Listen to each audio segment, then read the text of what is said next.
All right, so we've done texture paste with glitter, we've done it with different embossing powders, and also with using crackle paste. But it doesn't just need to be used with things laid on top of it. So for this one here, we're going to be using some colored sprays with it. And this is what the card ends up looking like. So I've got 2 colored sprays in blues because I kind of thought it looked like a sky. And then I've got some mica sprays in brushed pewter and tarnished brass. Again, all these supplies will be on your supply list, but let's get started. So first step is taping my paper down. Oh, that tape has been used so many times it's not sticking anymore. So let's get a new piece. And then let's put my stencil where I want it to go.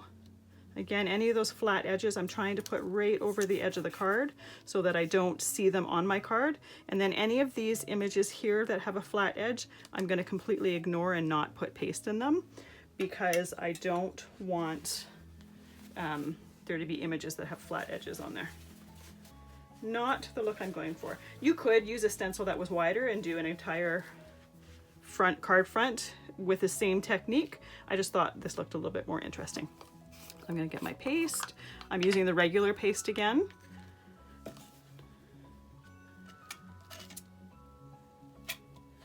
And I'm just working away from any of the images that I don't want.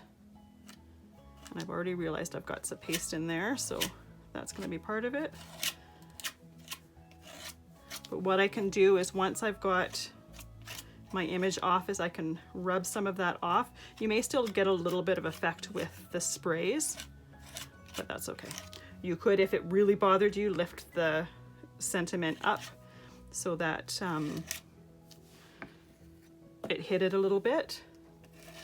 But most of the time those little things are things that you notice and other people don't really notice. So there we go. Close the paste up.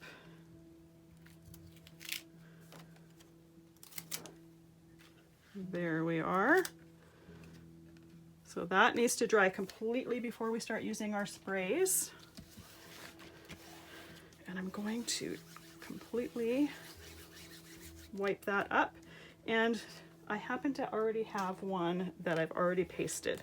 So one thing I forgot to mention, I'm using mixed media heavy stock because I'm going to be spraying on top of this. I want to have a paper that can handle the moisture as well as not bubble and buckle. Like it will, when I spray everything on, it is going to curve.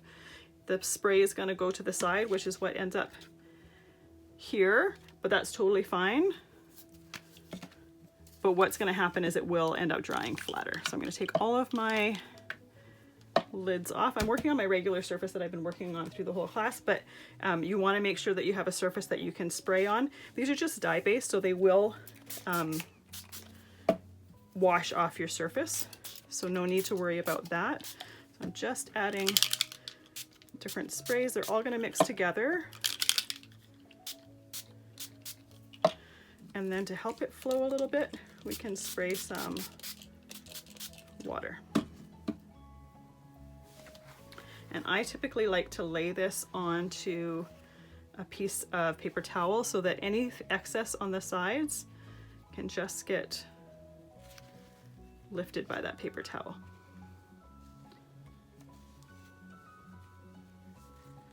The other thing I tend to do, and I tend to do it with a damp paper towel, I usually wait for it to dry a little bit more, but I'll take a paper towel and I will just lift just from the raised texture paste, not from the card back. And what I'm trying to do is get it to be a little bit on the lighter side. Most of the colored spray will be going to the cardstock anyways, because that's lower than the texture paste. The texture paste is risen. But I just want to remove just some of the excess while it's drying.